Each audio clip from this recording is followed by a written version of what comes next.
الحمد لله الذي علم القرآن وخلق الإنسان وعلمه البيان، والصلاة والسلام الأكملان الأتمان على رسوله وسفيه من خلقه محمد الصادق الأمين القائل: خيركم من تعلم القرآن وعلمه. أشهد أن لا إله إلا الله وحده لا شريك له، وأشهد أن محمدا عبده ورسوله. أما بعد، أعوذ بالله السميع العليم من الشيطان الرجيم من همزه ونفخه ونفثه. بسم الله الرحمن الرحيم. لن تنالوا البر حتى تنفقوا مما تحبون وما تنفقوا من شيء فإن الله به عليم۔ سورہ آل عمران، اس کی آیت نمبر 92۔ اس کا ترجمہ ہم پڑھ چکے تھے۔ بہرحال چوتھے سپارے کی ابتدا ہے، چوتھواں سپارہ ہے، سپارہ نمبر 4، اس کی ابتدا اور آیت نمبر 92 یہاں سے ہی ہم شروع کرتے ہیں۔ لن تنالوا البر، ہرگز نہیں تم پہنچ سکتے، ہرگز نہیں تم پا سکتے، البر، حقیقی نیکی کو۔ بر کہتے ہیں نیکی کو، البر کا مطلب ہوگا نیکی، کہ ہرگز نہ پہنچو گے، تم ہرگز نہ پہنچو گے، البر، نیکی کو، حتی، یہاں تک، تنفقو، کہ تم خرچ کرو، مما، اس سے جو، تحبون، تم پسند کرتے ہو، جس سے تم محبت کرتے ہو، اس میں سے خرچ کرو۔ وما تنفقوا من شیء، اور جو بھی تم خرچ کرتے ہو، من شیء، کچھ بھی، کوئی چیز بھی، شیء کہتے ہیں چیز کو، کسی چیز میں سے بھی جو تم خرچ کرتے ہو، فإن اللہ بہ علیم، تو بے شک اللہ تعالی اس کو جاننے والا ہے۔ تو نیکی خرچ کرنے پر، نیکی کیا ہے؟ سب سے پسندیدہ چیز اللہ کے راہ میں خرچ کرنا، یہ نیکی ہے۔ اس کے بارے میں ہم پڑھ چکے ہیں کہ ابو طلحہ انصاری رضی اللہ تعالی عنہ، یہ مدینہ میں غنی صحابہ اکرام میں ان کا شمار ہوتا تھا، اور کھجوروں کے بہت سارے ان کے باغات تھے۔ ان میں سے ایک باغ تھا جس کا نام تھا بیر روحا، بے روحا، اور یہ مسجد نبوی کے قبلہ والی طرف، مسجد نبوی کے بالکل سامنے تھا۔ یہ باغ، کھجوروں کا باغ، ان کو بہت زیادہ پسند تھا، اور نبی کریم صلی اللہ علیہ وسلم بھی اس باغ میں تشریف لے جاتے اور وہاں سے پانی پیا کرتے تھے۔ اس میں چشمہ بھی تھا اور بڑا اچھا اس کا پانی تھا، وہاں سے آپ صلی اللہ علیہ وسلم پانی بھی پیتے تھے۔ تو جب یہ آیت نازل ہوئی، لَن تَنَالُوا الْبِرَّ حَتَّى تُنفِقُوا مِمَّا تُحِبُّونَ، کہ تم نیکی کو نہیں پہنچ سکتے یہاں تک کہ جس سے تمہیں محبت ہے، جس چیز کو تم پسند کرتے ہو، اس میں سے اللہ کے راستے میں خرچ کرو۔ تو ابو طلحہ انصاری رضی اللہ تعالیٰ عنہ نبی کریم صلی اللہ علیہ وسلم کے پاس آ کر کہتے ہیں کہ اللہ کے رسول، مجھے سب سے زیادہ جو پسند ہے اپنے مال میں سے، وہ یہ باغ بیر روحا، یہ مجھے پسند ہے۔ اور اللہ تعالیٰ فرماتے ہیں کہ نیکی کو اس وقت تک نہیں پہنچ سکتے جب تک تم پسندیدہ چیز نہ خرچ کرو، تو میں اس باغ کو اللہ کے راستے میں وقف کرتا ہوں، صدقہ کرتا ہوں۔ تو رسول مکرم صلی اللہ علیہ وسلم نے ارشاد فرمایا کہ یہ تو بہت ہی نفع بخش سودا ہے جو تم نے کیا ہے۔ اور پھر فرمایا کہ اس کو اپنے اقربا میں، جو تمہارے قریبی رشتہ دار ہیں، ان میں تقسیم کر دو۔ چنانچہ انہوں نے اپنے چچا زاد بھائیوں میں اور اپنے قریبی رشتہ داروں میں اس کو تقسیم کر دیا۔ تو صحابہ کرام جب قرآن مجید کی آیات کو سنتے تھے تو اس طرح سے اس پر عمل کیا کرتے تھے۔ ایسے یہ ایک اور واقعہ ہم نے ذکر کیا تھا، یہ واقعہ صحیح البخاری میں ہے، جو آپ نے سنا، ابو طلحہ انصاری رضی اللہ تعالی عنہ والا، اور یہ جو روایت ہے اس کا نمبر ہے 1461، 1461۔ اور ایسے ہی عمر بن خطاب رضی اللہ تعالیٰ عنہ، امیر المؤمنین، ان کے بیٹے عبداللہ بن عمر رضی اللہ تعالیٰ عنہ بیان کرتے ہیں کہ جب ان کو خیبر میں سے جو حصہ ملا تو یہ زمین ان کو بڑی پسند تھی، اور پھر انہوں نے نبی کریم صلی اللہ علیہ وسلم سے آ کر کہا کہ اللہ کے رسول، میرا جتنا بھی مال ہے اس میں سے سب سے نفیس ترین مال، عمدہ مال، وہ خیبر سے جو زمین مجھے ملی ہے وہ ہے، تو میں اس کو اللہ کے راستے میں صدقہ کرنا چاہتا ہوں۔ چنانچہ رسول مکرم صلی اللہ علیہ وسلم نے ارشاد فرمایا کہ تم اس کو وقف کر دو، کہ اس کو بیچا نہ جائے، بلکہ اس کو وقف کر دو کہ اس میں سے فقراء بھی کھائیں، مساکین بھی کھائیں، اور اللہ کے راستے میں بھی اس زمین، جو پیداوار والی زمین تھی، اس کا جو پھل ہوگا تو اللہ کے راستے میں بھی دیا جائے۔ تو اس طرح سے صحابہ کرام اپنی پسندیدہ چیز اللہ کے راستے میں خرچ کیا کرتے تھے۔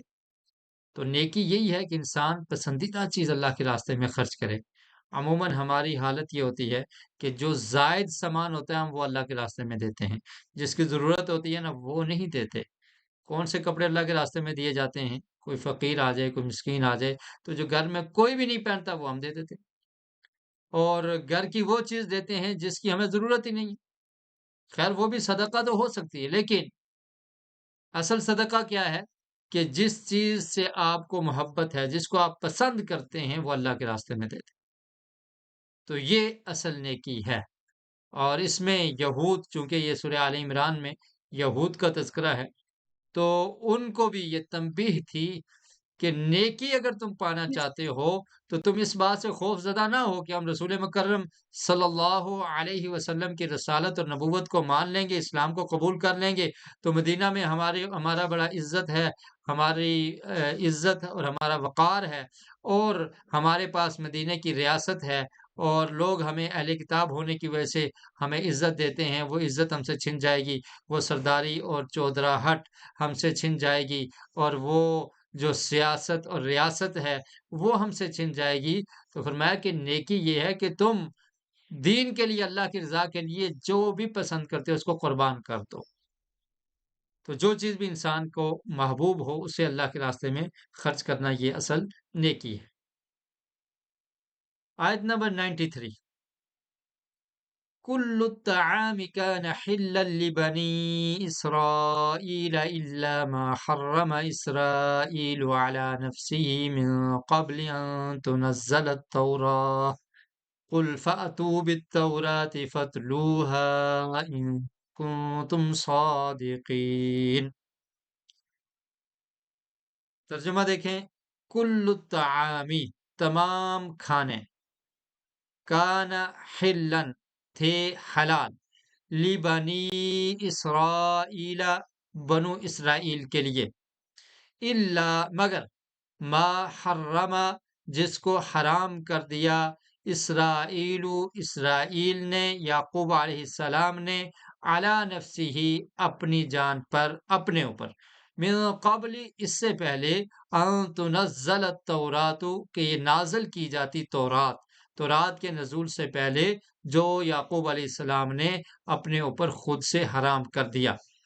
اس کے علاوہ کیا فرمایا کہ کان حلا لبنی اسرائیل، تمام کھانے بنو اسرائیل کے لیے حلال تھے۔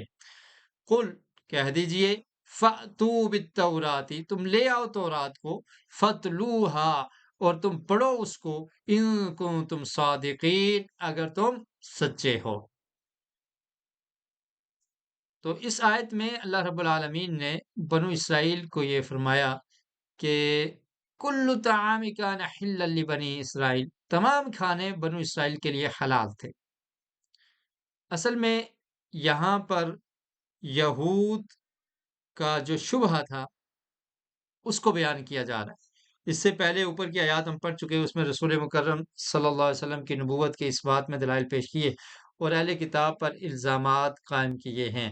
اب یہاں سے ان کے شبہات کا جواب ہے، ان کے جو شبہات تھے ان کا جواب ہے۔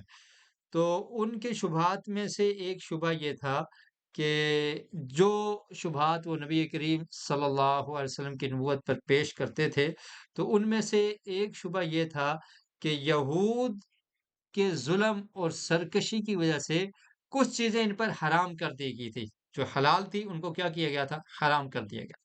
اور قرآن مجید میں اس بات کا ذکر ہے، سورۃ النساء اس کی آیت نمبر 160 میں ہے، اللہ رب العالمین نے ارشاد فرمایا فَبِظُلْمٍ مِّنَ الَّذِينَ ہادو کہ ان یہودیوں کے ظلم کی وجہ سے ہم نے بعض چیزیں ان پر حرام کر دی تھی۔ اور اسی طرح سورہ انعام اس کی آیت نمبر 146 میں بھی اس بات کا ذکر ہے کہ اللہ رب العالمین نے کچھ چیزیں ان پر حرام کی تھی، کس وجہ سے؟ ان کی ظلم اور ان کی سرکشی کی وجہ سے۔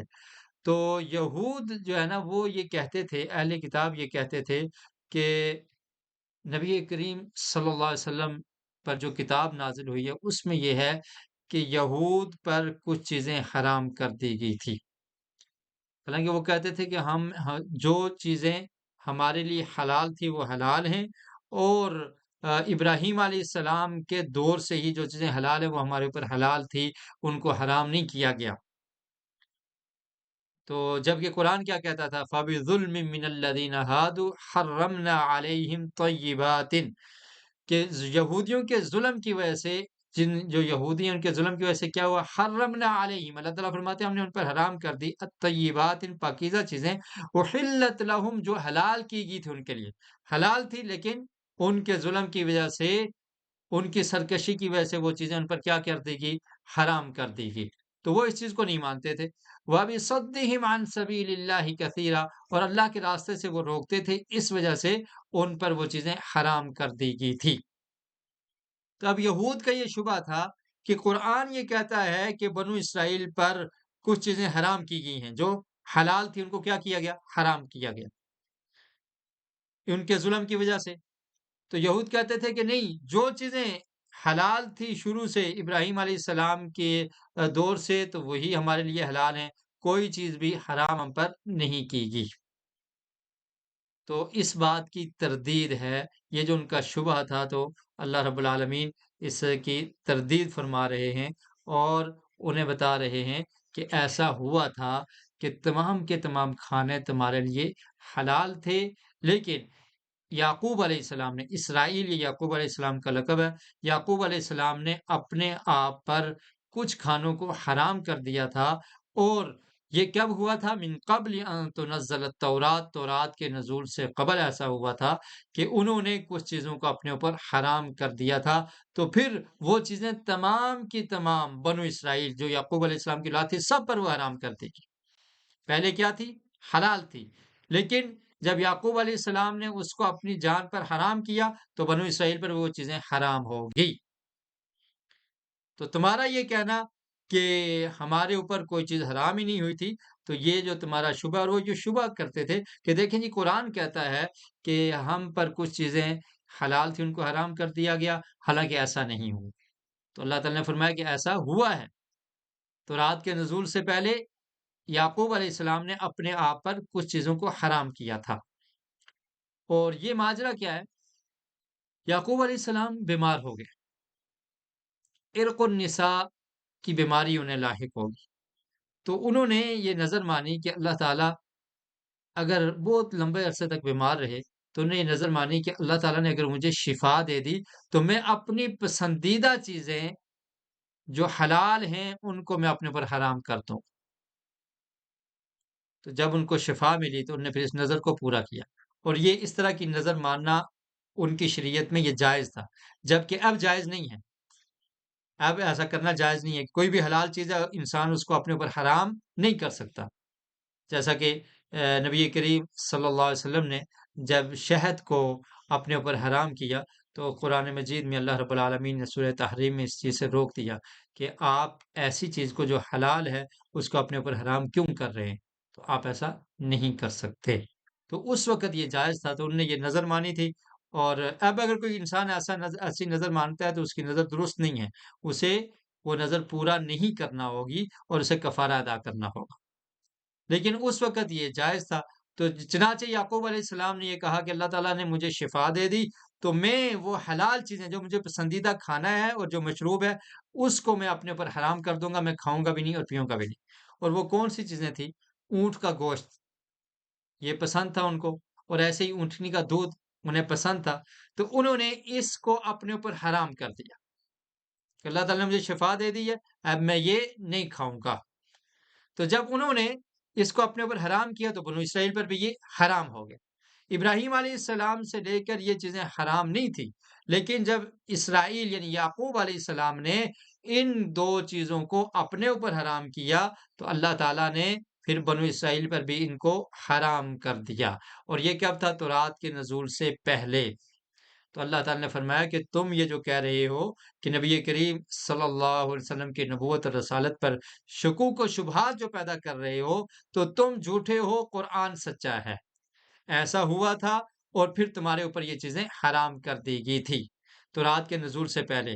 اور اگر تم سچے ہو تو فرمایا قل، ان سے کہہ دیجئے، فاتو بالتورات، لے آؤ تورات، فتلوہا، اس کو پڑھو، اس کو پڑھو، ان کنتم صادقین، اگر تم سچے ہو تو تمہیں خود پتہ لگ جائے گا، تو اس کو پڑھو اگر تم سچے۔ تو بہرحال ان کے ظلم کی وجہ سے، جیسے کہ سورۃ النساء میں آپ نے اس آیت کو سنا کہ اللہ تعالیٰ نے کچھ چیزیں ان پر حرام کی تھی، تو اس کی ایک تو تفسیر یہ ہے جو میں نے آپ کے سامنے رکھ دی، اور اس کی مزید وضاحت مسند احمد میں ایک روایت ہے کہ اہل کتاب نے نبی کریم صلی اللہ علیہ وسلم سے کچھ سوالات کیے تھے، اور ان نے یہ کہا تھا، 4 سوال کیے تھے، اور انہوں نے یہ کہا تھا کہ یہ وہ سوال ہیں جس کا جواب نبی کے علاوہ کوئی نہیں دے سکتا۔ تو اس میں ایک سوال یہ بھی کیا تھا کہ آپ یہ بتائیں کہ یعقوب علیہ السلام نے اپنے اوپر کون سی چیز حرام کی تھی؟ تو چنانچہ نبی کریم صلی اللہ علیہ وسلم نے ان کو بتا دیا کہ یعقوب علیہ السلام بیمار ہو گئے تھے، اور بیماری کے بعد انہوں نے نظر مانی تھی کہ اللہ تعالیٰ نے مجھے شفا دی تو میں اپنی پسندیدہ چیزیں وہ نہیں کھاؤں گا اور وہ میرے اوپر حرام ہوں گی، اور وہ تھی اونٹ کا گوشت اور اونٹنی کا دودھ۔ تو پھر اس وقت کے اہل کتاب نے کہا کہ ہاں یہی تھی، اور انہوں نے اس بات کی تصدیق کی۔ تو ان پر جو ان کی سرکشی کی وجہ سے، ظلم کی وجہ سے جو چیزیں حرام ہوئی، اس کی تفسیر میں بعض مفسرین نے یہ بھی لکھا ہے کہ فَبِظُلْمٍ مِّنَ الَّذِينَ حَادُوا حَرَّمْنَا، کہ ان کے ظلم کی وجہ سے جو ہم نے ان طیبات ان پر حرام کی ہیں، اس سے مراد کیا ہے کہ نعمتیں، وہ نعمتیں جو ان کو اللہ رب العالمین کے اطاعت اور فرمانبرداری کی وجہ سے ملنی تھی، وہ ان کو نہیں مل سکی، اور ان پر ذلت اور مسکنت، ضربت علیہم الذلت والمسکنہ، ان پر ذلت آ گئی، ذلت اللہ تعالیٰ نے ڈال دی، تو یہ وہ نعمتیں ان کو نہیں مل سکی، اور یہ مراد ہے کہ وہ نعمتوں سے محروم ہو گئے، وہ نعمتیں ان کے لیے حرام ہوگی۔ اور ایک تفسیر یہ بھی اس کی گئی ہے کہ جیسا کہ یہود جو اپنے راہب اور جو ان کے بڑے علماء تھے، ان کے کہنے پر کچھ چیزیں اپنے لیے حلال اور حرام کر دیتے تھے۔ مثلا کوئی چیز حلال ہے اللہ کی طرف سے، تو ان کے راہب کہتے تھے کہ یہ تمہارے لیے حرام ہے، اس کو حرام سمجھ لیتے تھے، اور کوئی چیز ان کے لیے اگر حرام ہوتی، راہب کہتے نہیں یہ کھا لو حلال ہے، تو اس کو حلال سمجھ لیتے تھے۔ تو گویا کہ یہ ان کی جو زیادتی تھی، ان کا ظلم تھا کہ انہوں نے ان کو رب بنا رکھا تھا، اور ان کے حلال و حرام کو اپنے لیے حلال و حرام سمجھتے تھے۔ تو اللہ رب العالمین نے ان کی تقدیر میں یہ لکھ دیا تھا کہ یہ چیزیں حلال ہیں ان کے لیے، لیکن انہوں نے اپنے راہب کے کہنے پر اپنے لیے حرام کر دی ہیں، تو چنانچہ یہ چیزیں ان پر حرام ہوگی۔ تو یہ ان کا ظلم اور زیادتی تھی۔ تو اس طرح سے بعض چیزیں ان پر حرام ہوئی تھی۔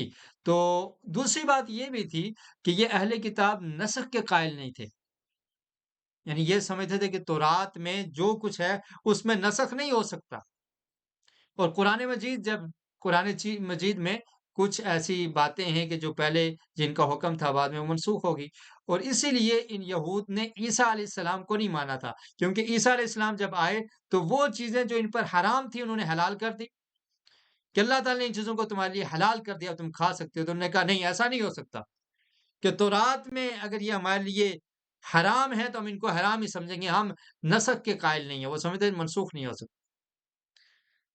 تو یہ قرآن مجید بھی پہلی شریعتوں کو منسوخ کر دیتا ہے کہ اس کا جو حکم ہے وہ ختم ہو گیا، اور اب رسول مکرم صلی اللہ علیہ وسلم کی نبوت اور رسالت یہ قیامت تک کے لیے ہے۔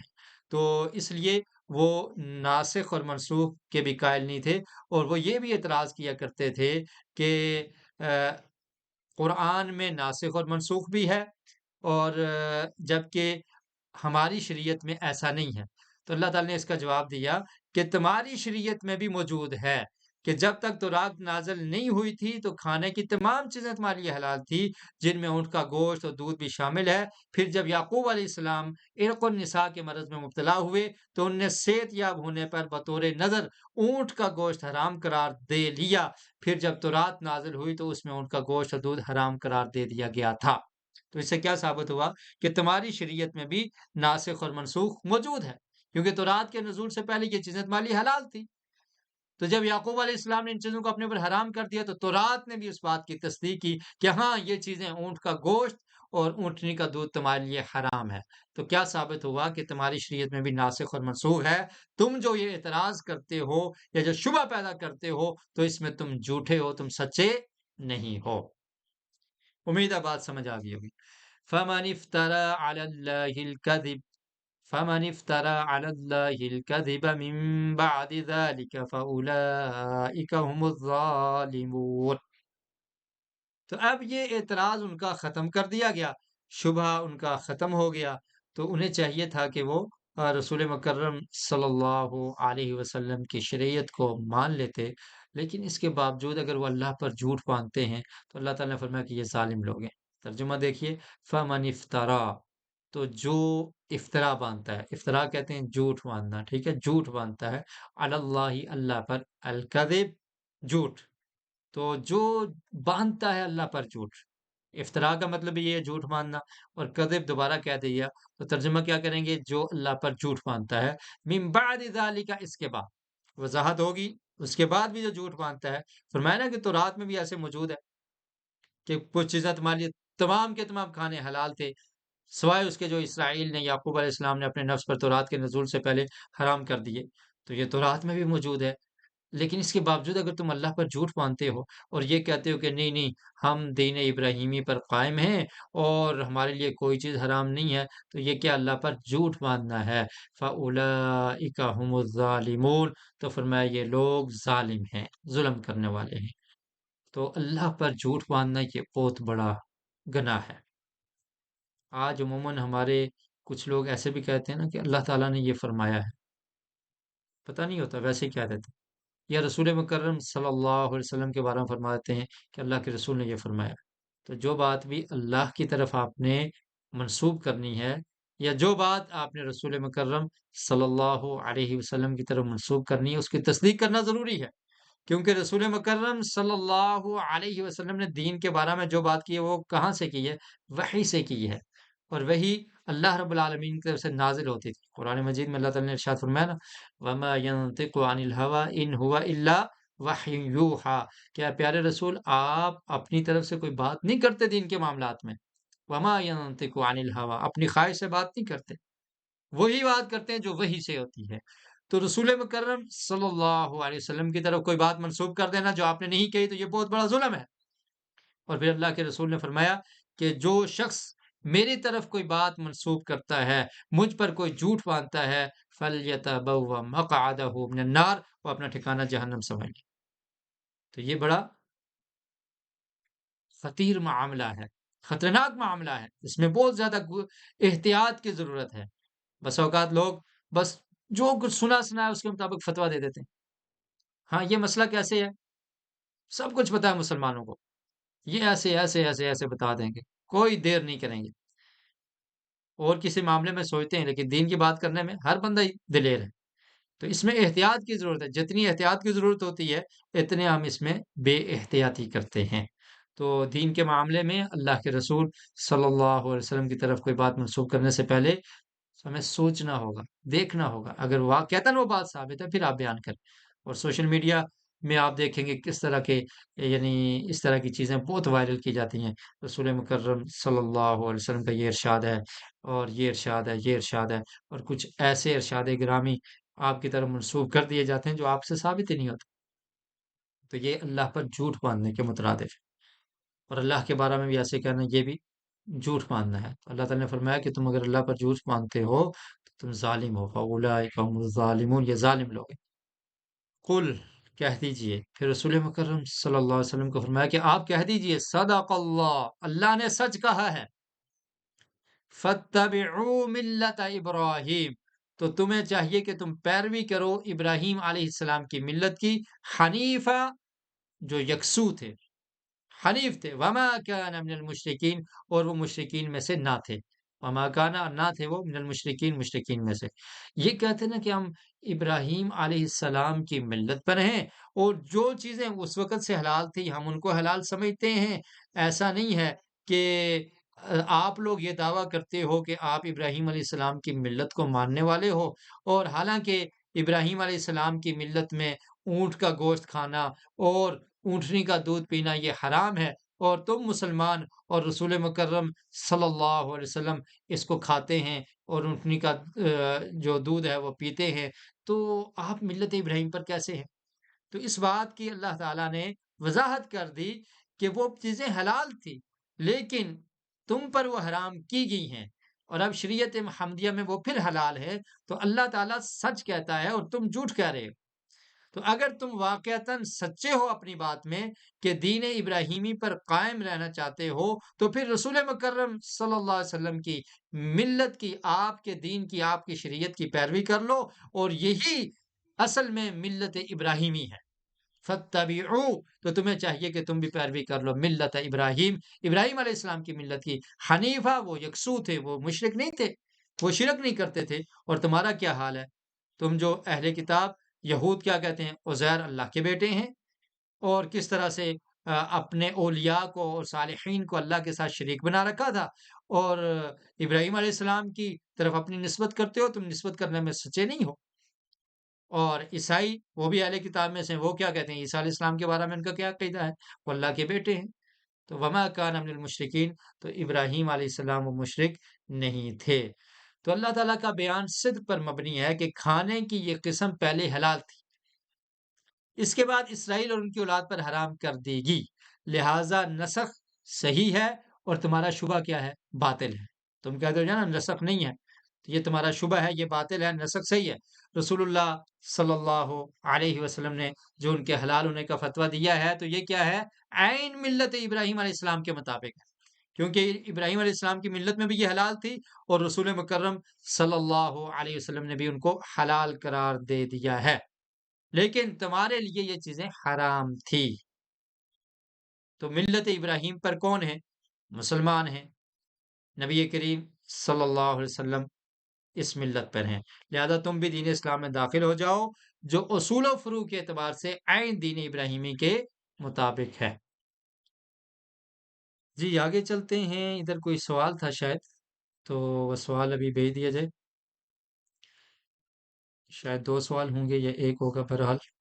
ان اول بیت وضع للناس للذی ببکۃ مبارکا وہدی للعالمین، ان بے شک، اول بیتن پہلا گھر، اول کہتے ہیں پہلے کو، اول بیتن پہلا گھر، وضع بنایا گیا، مقرر کیا گیا، جسے مقرر کیا گیا، للناسی لوگوں کے لیے، للذی جو، ببکۃ مکہ میں ہے، مبارکن برکت والا، وہدن اور ہدایت ہے، للعالمین تمام جہانوں کے لیے۔ بے شک پہلا گھر جو لوگوں کے لیے مقرر کیا گیا، یقیناً وہی ہے جو مکہ میں ہے، بہت بابرکت اور جہانوں کے لیے ہدایت ہے۔ مکہ کا ایک نام کیا ہے؟ بکہ، جو آپ یہاں پر پڑھ رہے ہیں، للذی ببکۃ، مکہ بھی کہا جاتا ہے اور بکہ بھی کہا جاتا ہے۔ تو عبادت کا پہلا گھر روئے زمین پر وہ کون سا ہے؟ مسجد حرام، مکہ میں جو گھر ہے، کعبۃ اللہ، وہ پہلا گھر ہے۔ ان اول بیت وضع للناس، جو لوگوں کے لیے بنایا گیا سب سے پہلے گھر، عبادت کے لیے برکت والا گھر، وہ کون سا ہے؟ مکہ میں، جسے مسجد حرام کہا جاتا ہے۔ تو یہاں پر یہود کے دوسرے شبے کا ذکر ہے۔ ان کا دوسرا شبہ کیا تھا؟ کہ ابراہیم علیہ السلام ہجرت کر کے کہاں گئے تھے؟ شام کی طرف، اور شام میں بیت المقدس ہے، اور ان کی اولاد میں جو انبیاء آئے ہیں وہ بھی شام میں ہیں، بیت المقدس کو وہ اپنا قبلہ اور کعبہ سمجھتے تھے، اور تم لوگ یہ دعویٰ کرتے ہو کہ تم ملت ابراہیم کے متبع ہو۔ رسول مکرم صلی اللہ علیہ وسلم کہتے ہیں کہ ہم ملت ابراہیمی پر ہیں، تو پھر تم نے مکہ میں جو اللہ کا گھر ہے، مسجد حرام ہے، اس کو قبلہ کیوں بنا رکھا ہے؟ تو یہ یہود کا کیا تھا؟ اعتراض تھا، شبہ تھا کہ ابراہیم علیہ السلام نے شام کی طرف ہجرت کی اور ان کی اولاد میں سے تمام انبیاء شام میں ہوئے، ان کا قبلہ بیت المقدس تھا، اور مسلمانوں نے اس قدیم قبلہ کو چھوڑ کر کعبہ کو قبلہ بنا لیا ہے، پھر یہ ملت ابراہیم کے متبع کیسے ہو سکتے ہیں؟ تو قرآن نے اس شبے کو زائل کر دیا، ختم کر دیا کہ تم یہ جو کہتے ہو نا کہ قدیم قبلہ وہ بیت المقدس تھا، پہلا وہ تھا، تو یہ تمہاری بات درست نہیں ہے۔ پہلا قبلہ کون سا ہے؟ ان اول بیت وضع للناس، پہلا گھر جو مقرر کیا گیا لوگوں کے لیے وہ کون سا ہے؟ وہ مکہ میں ہے، وضع للناس للذی ببکہ، مکہ میں ہے، مبارک و ھدی للعالمین، جو بابرکت ہے اور لوگوں کے لیے، تمام جہانوں والوں کے لیے، جہان والوں کے لیے ہدایت کا ذریعہ ہے۔ تو پہلا گھر کون سا ہوا؟ وہ مکہ میں ہے، مسجد حرام ہے، بیت المقدس پہلا نہیں ہے۔ تو قرآن نے بتایا کہ دنیا میں سب سے پہلے عبادت خانہ تو کعبہ ہے، جو مکہ میں ہے۔ مکہ کا ہی ایک نام ہے، جسے اللہ تعالیٰ نے شرف قبولیت بخشا۔ اس پر بہت سے واضح دلائل موجود ہیں، جن میں سے ایک دلیل یہ ہے کہ دور جاہلیت میں بھی یہ جگہ محترم چلی آ رہی تھی۔ جاہلیت میں بھی لوگ اس جگہ کی قدر کیا کرتے تھے اور یہ جگہ محترم تھی۔ اگر جاہلیت میں بھی کسی کے باپ کا قاتل بھی اگر بیت الحرام میں، مسجد حرام میں، بیت اللہ میں داخل ہو جاتا تو اس پر اس سے بدلہ نہیں لیا جاتا تھا، اس کا احترام تھا۔ تو جاہلیت میں بھی یہ چلا آ رہا تھا، اور پھر اس میں مقام ابراہیم بھی ہے۔ اب وہ کہتے ہیں نا ابراہیم علیہ السلام تو شام کی طرف ہجرت کر گئے تھے، ان کی جتنی اولاد تھی ان میں انبیاء جو آئے تو وہ شام میں آئے، بیت المقدس میں وہ قبلہ تھا۔ تو اللہ تعالیٰ نے کیا فرمایا، اس سے اگلی آیت میں آپ پڑھیں گے کہ اس میں تو مقام ابراہیم بھی فیہ آیات بینات، تو اس میں واضح نشانیاں ہیں، مقام و ابراہیم، ابراہیم علیہ السلام کے کھڑے ہونے کی جگہ بھی ہے۔ تو مقام ابراہیم بھی یہاں پر موجود ہے، جس سے یہ پتہ چلتا ہے کہ اس کے بانی ابراہیم علیہ السلام ہے۔ تو لہٰذا جس گھر کے بانی ابراہیم علیہ السلام ہیں، تو اگر مسلمانوں نے اس کو قبلہ بنا لیا تو یہ تو ملت ابراہیمی کے عین مطابق ہے۔ اور وہاں پر مقام ابراہیم وہ پتھر ہے جس بات کی دلیل ہے کہ اس کے بانی کون ہے؟ ابراہیم علیہ السلام ہے، اور یہ کہ یہی ابراہیمی قبلہ ہے، کیونکہ بیت المقدس کی تعمیر تو کعبۃ اللہ سے 40 برس بعد ہوئی۔ تو ابراہیم علیہ السلام کا بھی قبلہ کون سا تھا؟ مسجد حرام تھی۔ صحیح مسلم میں یہ حدیث موجود ہے، بلکہ صحیح البخاری میں ہے۔ حضرت ابو ذر رضی اللہ تعالی عنہ نے نبی کریم صلی اللہ علیہ وسلم سے دریافت کیا کہ اللہ کے رسول، روئے زمین پر عبادت کے لیے سب سے پہلا گھر کون سا ہے؟ تو رسول مکرم صلی اللہ علیہ وسلم نے ارشاد فرمایا مسجد حرام، یعنی کعبہ۔ تو پھر فرمایا کہ اس کے بعد مسجد اقصی ہے، اور پھر پوچھا کہ ان کے درمیان کتنا فاصلہ ہے؟ تو فرمایا 40 سال کا فاصلہ ہے۔ 40 سال کے بعد بیت المقدس بنا، اس سے پہلے کیا تھا؟ بیت اللہ تھا۔ تو لہٰذا ابراہیمی قبلہ بھی یہی تھا، اور نبی کریم صلی اللہ علیہ وسلم نے بھی اسی کو قبلہ قرار دے دیا۔ تو اس سے یہ ثابت ہوتا ہے کہ مسلمان دین ابراہیمی پر ہیں، اور ابراہیم علیہ السلام بھی اس گھر کے، بیت اللہ کے اور کعبہ کے بانی ہیں۔ اور آپ جانتے ہیں یہ مشہور واقعہ ہے، آپ لوگوں نے سن رکھا ہے کہ ابراہیم علیہ السلام نے اپنے ایک بیٹے اسماعیل علیہ السلام کو یہاں پر رکھا تھا۔ سورہ بقرہ میں بھی ہم پڑھ چکے ہیں کہ جب ابراہیم علیہ السلام نے اور اسماعیل علیہ السلام نے مل کر اس گھر کی بنیادیں پہلے سے، یعنی یہ تعمیر شدہ تھا۔ تو اس بارے میں بھی علماء کا اختلاف ہے کہ سب سے پہلے کب بنایا، آدم علیہ السلام نے اس کو بنایا یا فرشتوں نے بنایا؟ تو بہرحال آدم علیہ السلام نے بھی اگر بنایا تو پھر ان کے 40 سال بعد پھر بیت المقدس کو بنایا گیا، ٹھیک ہے۔ تو اگر ابراہیم علیہ السلام نے انہی بنیادوں پر اس کو کھڑا کیا تھا، اور پھر اللہ تعالیٰ سے دعا کی تھی، وَإِذْ جَعَلْنَا دعا کی تھی، ربنا تقبل منا انک انت السمیع العلیم، کہ جب ابراہیم اور اسماعیل مل کر اس کی قواعد کو، بنیادوں کو بلند کر رہے تھے اور اللہ تعالیٰ سے دعا کر رہے تھے، تو اسماعیل علیہ السلام یہاں پر آباد ہو گئے، اور پھر انہوں نے اس گھر کی اس گھر کی رہبری کی، اس کی رکھوالی کی، اس کی صفائی کی اور اس کا خیال کیا، تو وہ یہاں پر رہے، اور پھر اسماعیل علیہ السلام کی ہی اولاد میں سے نبی کریم صلی اللہ علیہ وسلم کو اللہ تعالیٰ نے مبعوث کیا۔ تو پہلا گھر کون سا تھا؟ وہ بیت اللہ تھا، اور یہ ابراہیمی ملت کا قبلہ بھی، ابراہیم علیہ السلام کا بھی قبلہ یہی تھا، لہذا جو یہود کا شبہ تھا تو اللہ تعالیٰ نے اس کی تردید کر دی۔ جی، آپ کے سوال کی طرف آتے ہیں کہ یعقوب علیہ السلام نے کون سی چیزیں اپنے اوپر حرام کی تھی؟ گائے کا گوشت اور دودھ حرام کر دیا، کچھ لوگوں نے یہ کہا، کچھ نے کہا کچھ بھی حرام نہیں کیا تھا، اور کچھ لوگوں نے جواب دیا ہے کہ یعقوب علیہ السلام نے اپنے اوپر حرام کیا تھا اونٹ کا گوشت اور دودھ، تو یہ جواب درست ہے۔ بارک اللہ فیکم۔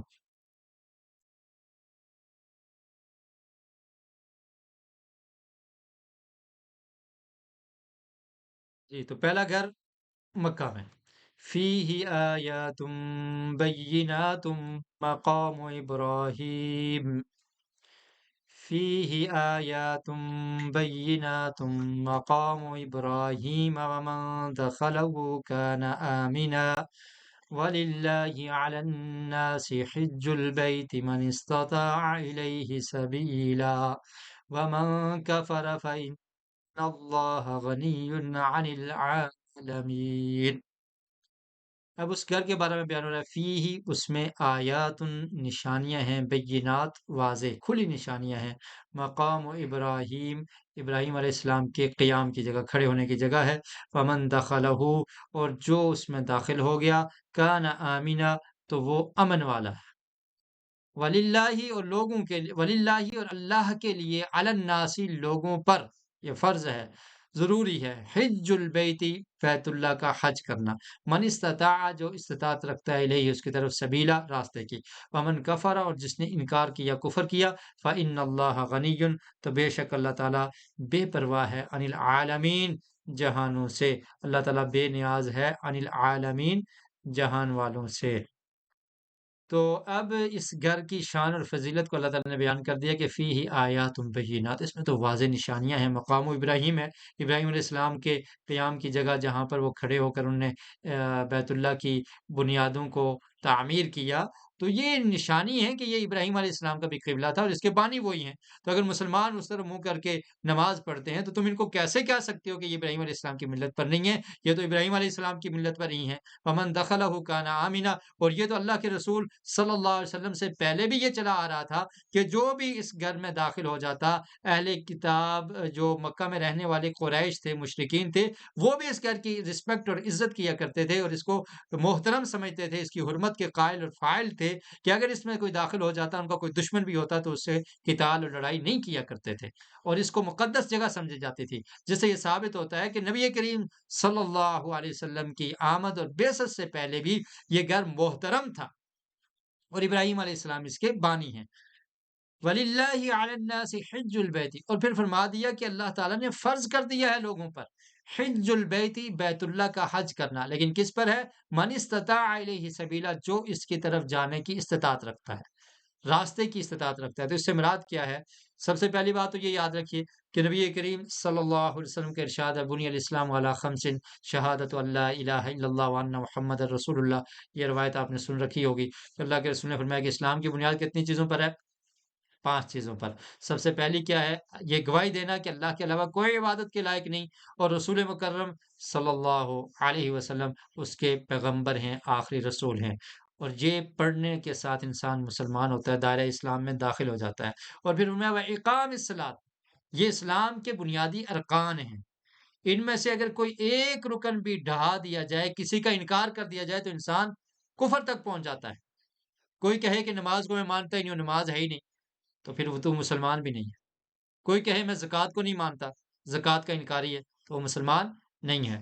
اور کوئی یہ کہتا ہے میں حج کو نہیں مانتا، تو وہ بھی مسلمان نہیں ہے۔ تو بنیادی ارکان کیا ہیں؟ توحید کلمہ توحید کے بعد کیا ہے؟ اقام الصلاۃ نماز کو قائم کرنا، و ایتاء الزکات زکات کو ادا کرنا، اور اس کے بعد کیا فرمایا؟ وحج البیت اور بیت اللہ کا حج کرنا جو اس کی استطاعت رکھتا ہے، اور رمضان المبارک کے روزے رکھنا، تو یہ چیزیں فرض ہیں۔ اگر کوئی شخص ان کا انکار کر دیتا ہے، جان بوجھ کر انکار کرتا ہے، تو وہ مسلمان نہیں رہتا۔ تو فرمایا کہ جو اس کی استطاعت رکھے گا اس کے لیے بیت اللہ کا حج کرنا فرض ہے۔ تو یہ نہیں ہے کہ مال کو جمع کر کے ہم بیٹھے رہیں کہ ابھی میں نے بیٹے کی شادی کرنی ہے، ابھی بیٹی کی شادی کرنی ہے، ابھی کاروبار چلانا ہے، ابھی بزنس ہے، ابھی یہ پرابلمز ہیں، یہ مسائل ہیں، اور مال لگتا ہے، سارا پیسہ ادھر لگ جائے گا، میں حج کے لیے نہیں جاتا، تو وہ ایک فرضی کام کا انکار کر رہا ہے۔ اگر زبان سے انکار نہیں کر رہا تو عملی طور پہ تو انکار کر رہا ہے نا۔ تو اس لیے یہ بڑا ایک اہم مسئلہ ہے کہ جیسے آپ کلمہ توحید کا اقرار کرتے ہیں، اس کے بعد آپ پر یہ لازم ہو جاتا ہے کہ آپ نے نماز پڑھنی ہے۔ نماز کی چھٹی کسی صورت میں، کسی حالت میں نہیں ہے۔ آج ہم نے اسلام کو اپنے ذہن کے مطابق ہی سمجھ رکھا ہے۔ بس کلمہ پڑھ لو، بخشے جاؤ گے، جنت کے دروازے تمہارے لیے کھلے ہیں، جو مرضی کرتے رہو، نہ نماز پڑھو، نہ زکوٰۃ دو، نہ حج کرو، کچھ ضرورت نہیں ہے، نعوذ باللہ۔ تو یہ اسلام کے بنیادی ارکان ہیں، ان پر عمل کرنا ضروری ہے۔ جو کسی ایک رکن کو ڈھا دیتا ہے، گویا کہ وہ اسلام کی عمارت کو ڈھانے کی کوشش کر رہا ہے۔ تو حج بیت اللہ یہ بھی مسلمانوں پر فرض ہے جو اس کے راستے کی طاقت رکھتے ہیں۔ اب طاقت سے مراد کیا ہے؟ اس کی وضاحت احادیث میں بھی آتی ہے کہ طاقت سے مراد یہ ہے، جامع ترمذی میں یہ روایت ہے کہ استطاعت کی تفسیر حدیث میں جو ذکر ہے زادِ راہ اور سواری سے کی گئی ہے، کہ آپ کے پاس زادِ راہ ہو، خرچ بھی ہو، اور سواری پر بھی آپ سوار ہو سکتے ہوں، تو آپ پر حج کرنا کیا ہے؟ فرض ہے۔ من استطاع الیہ سبیلا۔ اور استطاعت کے مفہوم میں یہ بھی ہے کہ راستہ پرامن ہو، جان اور مال کے تلف ہونے کا اندیشہ نہ ہو، اور عورت کے لیے محرم کا ساتھ ہونا یہ بھی ضروری ہے۔ اور اگر مالی استطاعت ہو مگر جسمانی نہ ہو تو پھر کوئی دوسرا اس کی جگہ پر حج کر سکتا ہے۔ جیسے کوئی انسان بہت زیادہ بیمار ہے، مالدار ہے لیکن بیمار ہے، سفر نہیں کر سکتا، نہیں جا سکتا، تو اس کی طرف سے کوئی دوسرا حج کر سکتا ہے۔ اس کو حج بدل کرتے ہیں کہتے ہیں، لیکن اس کے لیے یہ بھی شرط حدیث میں ذکر ہے کہ اس نے پہلے سے اپنا حج کیا ہو۔ قبیلہ خثعم قبیلے کی ایک عورت آئی، یہ روایت صحیح البخاری میں ہے، ابن عباس رضی اللہ تعالیٰ عنہ بیان کرتے ہیں کہ ایک عورت آئی حجۃ الوداع کے موقع پر، اور اس نے کہا کہ اللہ کے رسول، میرے والد جو ہیں ان پر حج اس حالت میں فرض ہوا ہے کہ وہ بڑھاپے کی اس کیفیت میں پہنچ چکے ہیں کہ وہ سواری پر سوار نہیں ہو سکتے، خود سے سواری پر بیٹھ بھی نہیں سکتے، تو کیا میں ان کی طرف سے حج کر لوں؟ تو اللہ کے رسول نے فرمایا کہ ہاں، آپ ان کی طرف سے حج کر سکتی ہو۔ تو پہلے سے خود حج کیا ہو، اور ایسا مریض ہو کہ جس کی صحت یابی کا امکان نہ ہو اور وہ استطاعت رکھتا ہو مالی طور پر، تو وہ کوئی دوسرا شخص اس کی طرف سے حج کر سکتا ہے۔ اور اگر کسی انسان پر حج فرض تھا اور وہ اپنی زندگی میں نہیں کر سکا اور اس کو موت آ گئی، تو پھر اس کی طرف سے اس کے ورثاء جو ہیں اس کے پیسے سے وہ حج کریں گے، کیونکہ یہ کیا ہے؟ قضا ہے۔ تو اللہ کے رسول صلی اللہ علیہ وسلم نے فرمایا تھا کہ جو قضا ہو، ایسے کہ اگر کسی نے نظر مانی ہے، فوت ہو گیا، تو وہ نظر بھی پوری کرنی ہے۔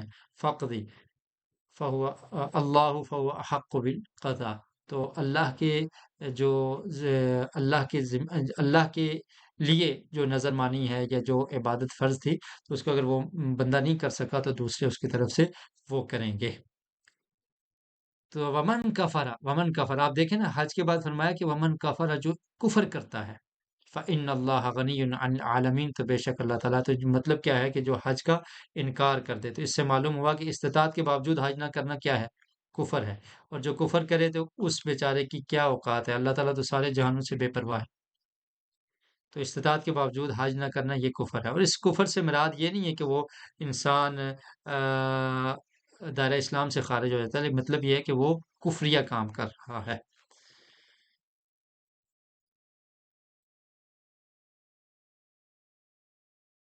جی، آگے چلتے ہیں۔ سرکل کے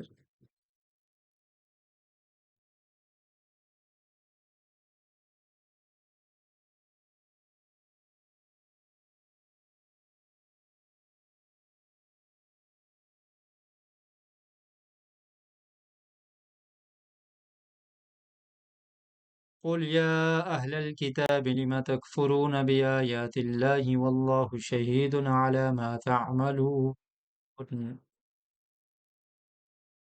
قل کہہ دیجئے یا اہل الکتاب، اے اہل کتاب، لما تکفرون، کیوں تم کفر کرتے ہو بیاات اللہ، اللہ کی آیات کا، واللہ شہید علی ما تعملون، اور اللہ تعالیٰ گواہ ہے جو تم عمل کرتے ہو۔ اب اہل کتاب کے ان جو شبہات تھے ان کا ذکر اور ان کا رد کرنے کے بعد اللہ تعالیٰ فرما رہے ہیں اہل کتاب سے تردید کرنے کے بعد انہیں فرمایا، انہیں ڈانٹ بھی لائی کہ جب تمہیں پتہ ہے حقیقت کا تو کیوں کفر کرتے ہو؟ قل کہہ دیجئے یا اہل کتابی، اہل کتاب، لما تکفرون، کیوں تم کفر کرتے ہو اللہ کی آیات کا؟ واللہ شہید علی ما تعملون، جو تم کر رہے ہو، جو تم عمل کرتے ہو، اللہ تعالیٰ کیا ہے، اس پر گواہ ہے، اللہ تعالیٰ جانتا ہے۔ قل يا أهل الكتاب لم تصدون عن سبيل الله من آمن تبغونها عوجا وأنتم شهداء وما الله بغافل عما تعملون۔ جی پچھلی آیات میں شاید سوال تھا، وہ بھی آپ شیئر کر دیں تو اس کا ترجمہ ہم کرتے ہیں۔ قل کہہ دیجئے یا اہل الکتابی، اے اہل کتاب، لم تصدون، کیوں تم روکتے ہو، عن سبیل اللہ، اللہ کے راستے سے۔ تو پہلے ان کو فرمایا کہ تم خود انکار کیوں کرتے ہو، کفر کیوں کرتے ہو، تمہیں پتہ ہے اللہ تعالیٰ تمہارے اعمال کو جانتا ہے، تو اللہ سے ڈرو، کفر نہ کرو۔ اور اب اہل کتاب کو یہ کہا جا رہا ہے کہ لِمَ تَصُدُّونَ عَن سَبِيلِ اللَّهِ، کہ تم خود بھی کفر کرتے ہو اور لوگوں کو اللہ کے راستے سے کیوں روکتے ہو، ایسے شبہات پیدا کرنے کی کوشش کر رہے ہو، ایسے شکوک و شبہات پیدا کر رہے ہو کہ جس کی وجہ سے جو مسلمان ہیں تاکہ وہ بھی دائرہ اسلام سے خارج ہو جائیں اور اسلام کے بارے میں شکوک و شبہات ان کے ذہنوں میں آ جائیں۔ ایسا نہ کرو۔ قل کہہ دیجئے یا اہل الکتاب، اہل کتاب، لما تصدون عن سبیل اللہ، کیوں تم روکتے ہو اللہ کے راستے سے، من آمنا، جو ایمان لے آئے ہیں، تبغونہا، تم چاہتے ہو، تلاش کرتے ہو، عوجن، گجی، ٹیڑھ پن، وانتم شہداء، اور حالانکہ تم گواہ ہو، تمہیں پتہ ہے کہ رسول مکرم صلی اللہ علیہ وسلم سچے رسول اور پیغمبر ہیں، ان کی شریعت سچی ہے اور یہ آخری رسول ہیں، تمہارے انبیاء نے، جو کہ ہمارے بھی نبی ہیں، موسیٰ اور عیسیٰ علیہ السلام، اور اس کے علاوہ دیگر انبیاء نے، ہم پیچھے پڑھ چکے ہیں کہ اللہ تعالیٰ نے ان سے یہ میثاق لیا تھا، پختہ عہد لیا تھا کہ اگر تمہاری زندگی میں نبی کریم صلی اللہ علیہ وسلم آ جاتے ہیں تو تم ان پر ایمان لاؤ گے، ان کی مدد کرو گے اور اپنی امت کو یہ بتا کر جاؤ گے، تمہیں پتہ ہے، تم اس بات پر گواہ ہو، پھر تم اللہ کے راستے سے روکنے کے لیے اور جو ایماندار ہیں ان کے ذہن میں شکوک و شبہات پیدا کرنے کے لیے یہ ٹیڑھی باتیں کرتے ہو، اس طرح کے شکوک و شبہات پیدا کرتے ہو کہ مسلمان بیت اللہ کی طرف کیوں منہ کر کے نماز پڑھ رہے ہیں، تو رات میں ہماری شریعت میں نسخ نہیں تھا، تمہارے اندر ناسخ اور منسوخ کیوں ہے، اور اس طرح کی شبہات پیدا کرتے ہو کہ تمام کی تمام چیزیں حلال تھی اور یہ ہمارے اوپر کچھ حرام نہیں ہوا، تو یہ شکوک و شبہات پیدا کر کے جاننے کے باوجود تم کیا کرنا چاہتے ہو، دین اسلام سے لوگوں کو روکنا چاہتے ہو، روکتے ہو۔ وَمَا اللَّهُ بِغَافِلٍ عَمَّا تَعْمَلُونَ، یہ جو تمہارے کرتوت ہیں، یہ برے عمل ہیں، اللہ تعالیٰ ان سے غافل نہیں ہے، اللہ کے سامنے کیا جواب دو گے؟ تو یہاں پر ان یہود کو ڈانٹ پلائی گئی ہے۔ آگے چلتے ہیں، یا ایہا الذین آمنوا ان تطیعوا فریقا من الذین اوتوا الکتاب یردوکم بعد ایمانکم کافرین۔ اور اب اہل ایمان کو کہا جا رہا ہے کہ تم نے ان کی اطاعت نہیں کرنی، ان کے شکوک و شبہات میں نہیں آنا، ایمان پر استقامت اختیار کرنی ہے۔ یہ یہود یہ چاہتے ہیں کہ تم کافر بن جاؤ، ایمان کے بعد دوبارہ کفر میں چلے جاؤ، ایسا نہیں کرنا۔ ترجمہ دیکھیں، یا ایہا الذین آمنو، جی آپ سے سوال کیا کیا گیا تھا کہ استطاعت کے باوجود حج نہ کرنا کیا ہے، کفر ہے، نفاق ہے، گناہ ہے؟ تو الحمدللہ سب لوگوں نے جواب صحیح دیا، درست جواب ہے کہ استطاعت کے باوجود حج نہ کرنا کیا ہے، کفر ہے۔ بارک اللہ فیکم۔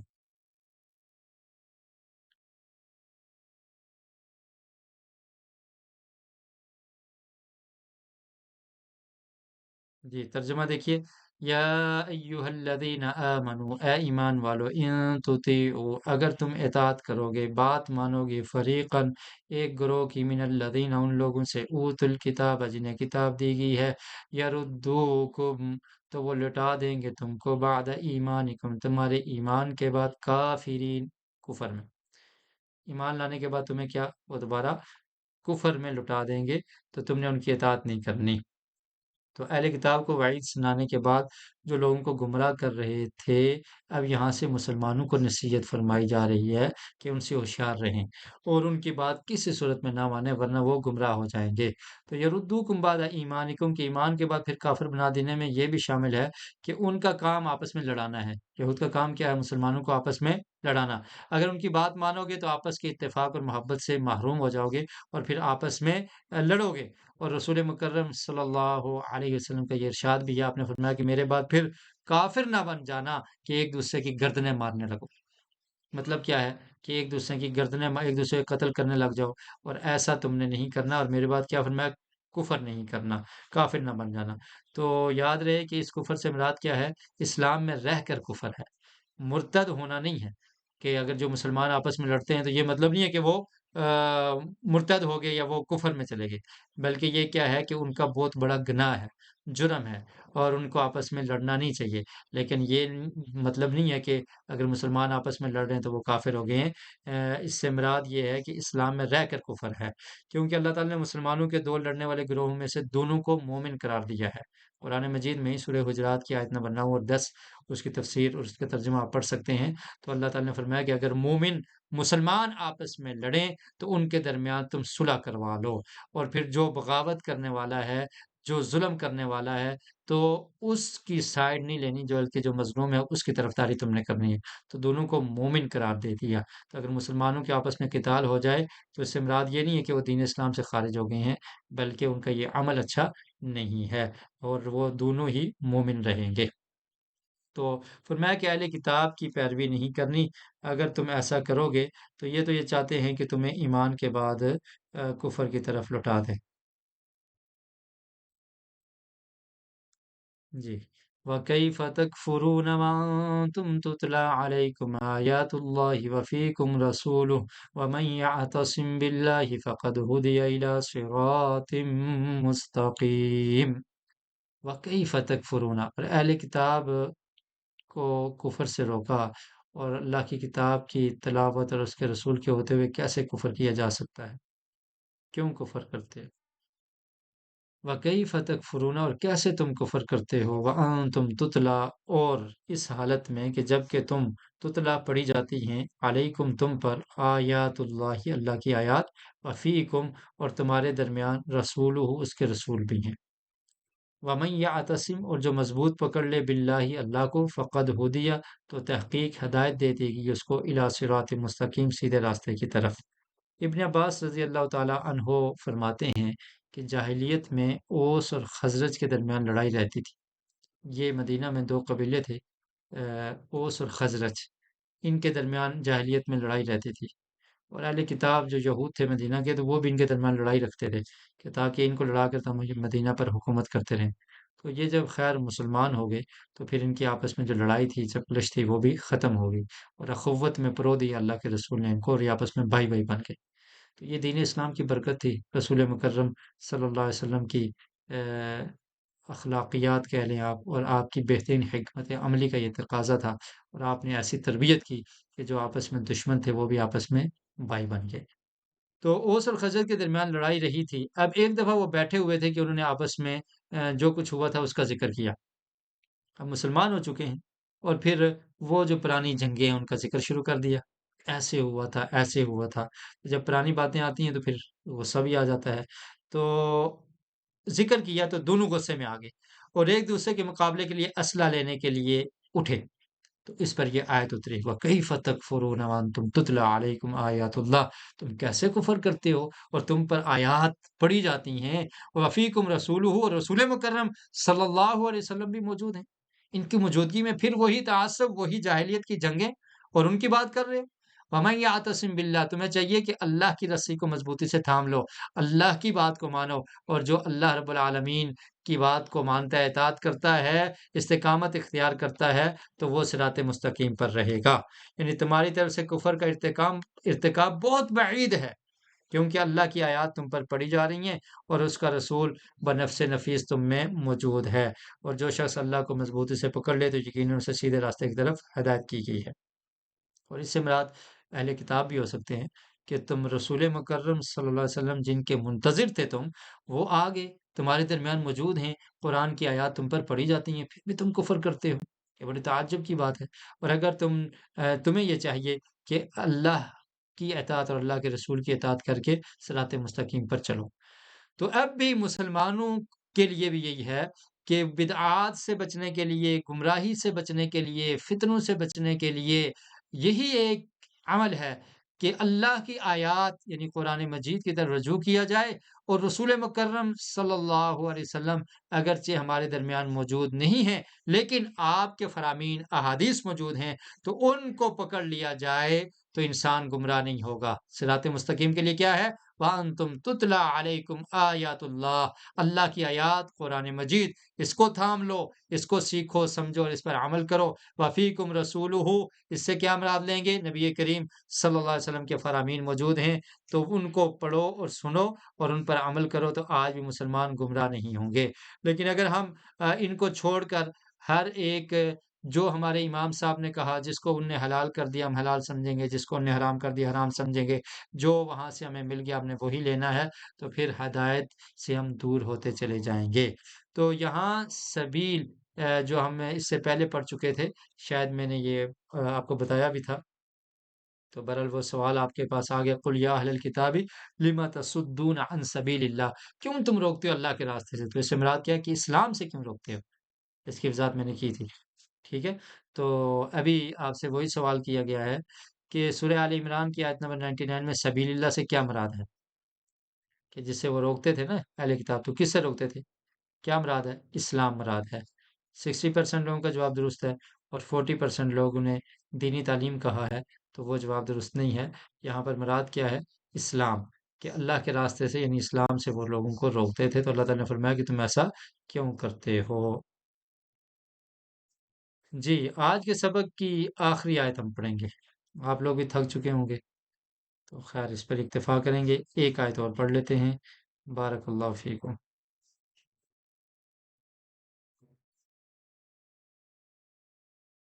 يا أيها الذين آمنوا اتقوا الله حق تقاته ولا تموتن إلا وأنتم مسلمون۔